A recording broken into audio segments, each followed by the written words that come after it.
அனைவருக்கும் வணக்கம். நான் போன வீடியோல வந்து பாத்தீங்கன்னா, இந்த தீபாவளியை எப்படி சேஃபா கொண்டாடலாம்னு போட்டிருந்தேன். பட்டாசு மூலியமா ஏற்படுற தீ விபத்தை ஒரு 3 விதமா பிரிக்கலாம். ஃபர்ஸ்ட் வந்து மைனர் பர்ன்ஸ், ஒரு சின்ன ஒரு இன்ஜுரிங்க. இந்த மாதிரி சின்ன காயம் ஏற்படும்போது நீங்க பதட்டப்பட வேண்டாம். அந்த இன்ஜுரி ஆன இடத்துல சிவியரா எரிச்சல் இருக்கும். நீங்க போயிட்டு டேப் வாட்டர்ல நீங்க கிளீன் பண்ணாலே போதும். முடிஞ்சா ஒரு ஐஸ் வாட்டர்ல நீங்க வச்சாலும் அந்த எரிச்சலை வந்துட்டு ஓரளவுக்கு கட்டுப்படுத்தும். இதை முடிச்சுட்டு உங்க பக்கத்துல இருக்கிற ஒரு மெடிக்கல் ஷாப்ல நீங்க சில்வரெக்ஸ் என்ற ஒரு ஆயின்மெண்ட் இருக்கு. அதை வாங்கி நீங்க அப்ளை பண்ணீங்கன்னா, அது ஸ்பெசிஃபிக்கா வந்து இந்த மாதிரி தீ விபத்துக்காகவே அந்த சில்வரெக்ஸ் ஆயின்மெண்ட் வந்துட்டு யூஸ் பண்றாங்க. அதை நீங்க அப்ளை பண்ணாலே போதும். ஒரு வேளை உங்களுக்கு வலி குறையலன்னா நீங்க நியரஸ்ட் டாக்டர் போயிட்டு பார்க்கலாம். சிவியர் பர்ன்ஸ் வந்து பார்த்தீங்கன்னா உங்களுக்கு ஒரு கொப்பளம் மாதிரி வந்துடும். அந்த கொப்பளத்தை தயவு செஞ்சு உடைக்காதீங்க. நீங்க ஒரு கிளீனான கிளாத்தை வச்சு சுத்தி நீங்க அந்த ஊண்டை கவர் பண்ணிக்காங்க. அதுக்கப்புறம் உங்களோட டாக்டர் போய் நீங்க கண்டிப்பா பார்க்கணும். இந்த மாதிரி கை பகுதியில் இந்த மாதிரி ரெஸ்ட் பகுதியில் ஏதாவது தீ விபத்து ஏற்படுது அப்படின்ற பட்சத்தில் இந்த மாதிரி ரிங்ஸ், பேங்கிள்ஸ் இது எல்லாமே ரிமூவ் பண்ணிடுங்க. ஏன்னா அது சம்டைம்ஸ் வந்துட்டு அது வீக்கம் வர வாய்ப்பு இருக்கு. அது வீக்கம் வரதுக்கு முன்னாடி அதெல்லாம் ரிமூவ் பண்ணிடுங்க. பட்டாசு கொளுத்தும் போது என்னோட ட்ரெஸ்ஸுக்கு வந்துட்டு தீ பிடிச்சதுன்னா என்ன பண்ணணும் அப்படின்னா, தயவு செஞ்சு ஓடாதீங்க. நீங்க ஸ்டாப் பண்ணுங்க. நீங்க கிரவுண்ட்ல வந்து நீங்க உங்க பக்கத்துல எதுவுமே உங்க ஹெல்ப் பண்ணதுக்கு ஆள் இல்லை, எதுவுமே இல்லை அப்படின்னா நீங்க கிரவுண்ட்ல படுத்து உருளலாம். இல்லை வந்து பார்த்தீங்கன்னா ஒரு பிளாங்கெட்டை கொண்டு வந்து உங்க மேலே போத்தி அதை அப்படியே சுத்தலாம். ஸோ தீயை வந்துட்டு இப்படி தான் வந்துட்டு ஒரு ட்ரெஸ்ஸில் பிடிக்கும் போது நீங்கள் கட்டுப்படுத்த முடியும். பட்டாசு வெடிக்கும் போது படுற தீ புண்ணுக்கு சில பேர் வீட்டில் இருக்கிற திங்ஸ்லாம் எடுத்து அப்ளை பண்ணுவாங்க. டூத் பேஸ்ட்டு, ஏதாவது பொடி, பவுடர். தயவு செய்து இந்த மாதிரி எந்த ஒரு திங்ஸ் வீட்டில் இருக்கிற திங்ஸை அப்ளை பண்ணாதீங்க.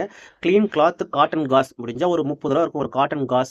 நீங்கள் போயிட்டு வாங்கி வச்சுக்கலாம். சில்வரெக்ஸ் ஆயின்மெண்ட் எல்லா மெடிக்கல் ஷாப்லையும் கிடைக்கும். அதையும் நீங்கள் வாங்கி வச்சுக்கோங்க. நீங்கள் தூரமாக இருக்கீங்க, ஏதாவது ஊருக்குள்ளே இருக்கீங்க, ஊருக்கு வந்துட்டீங்க, நான் பட்டாசு வெடிக்க போடும் போது இவ்வளோ 3000 4000 கொடுத்து பட்டாசு வாங்குற நீங்கள் இந்த மாதிரி சில பேசிக் ஃபர்ஸ்ட் எய்ட் திங்ஸை நீங்கள் வாங்கி வச்சிங்கன்னா உங்களுக்கு அந்த டைமுக்கு அது ரொம்ப ஹெல்ப்ஃபுல்லாக இருக்குங்க. முடிஞ்சால் வந்துட்டு ஒரு ஐஸ் பேக் வச்சுக்கோங்க. எரிச்சலாக இருக்கும். நார்மல் டேப் வாட்டர் யூஸ் பண்ணும்போது ஐஸ் வாட்டர் யூஸ் பண்ணும்போது அந்த ஃபயருக்கு வந்து அது நல்லா இதமாக இருக்கும்.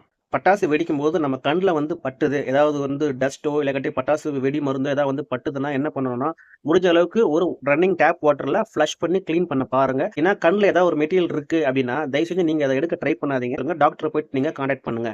சிவியரான இந்த கேட்டகரியில் வந்து பார்த்தீங்கன்னா பட்டாசுனால ஏற்படுற தீ விபத்தில் வந்து பார்த்தீங்கன்னா அந்த ஸ்கின்னே பிச்சிட்டு வந்திருக்கும். மேலே அந்த தோலெல்லாம் உறிஞ்சிட்டு இருக்கும்.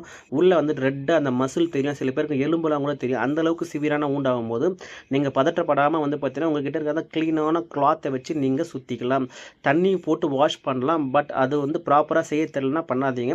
பெஸ்ட் திங் வந்து பார்த்தீங்கன்னா ஊண்டை வந்து கவர் பண்ணணும். அந்த கவர் பண்ணுற மெட்டீரியல் வந்து பார்த்தீங்கன்னா க்ளீனான கிளாத்தாக இருக்கணும். நீங்கள் பக்கத்தில் இருக்கிற ஹாஸ்பிட்டலுக்கு உடனே கொண்டு போங்க. ஃபயரில் வந்து பார்த்தீங்கன்னா time is very very important. பார்த்தீங்கன்னா தீபாவளி டைமில் பட்டாசு வெடிக்கும் போது ஏற்படுற தீ விபத்தில் நிறைய பேர் பாதிக்கப்படுறவங்க பசங்க தான், கிட்ஸ் தான். ஸோ பேரண்ட்ஸ் வந்து பார்த்தீங்கன்னா நீங்கள் பொறுப்பான தீபாவளியை கொண்டாடுங்க. உங்கள் பசங்க கிட்ட குவாலிட்டியான டைம் ஸ்பெண்ட் பண்ணுங்க. அவங்க பட்டாசு வெடிக்கும் போது பக்கத்துலேயே இருங்க. கொஞ்சம் கேர்ஃபுல்லாக இருங்க.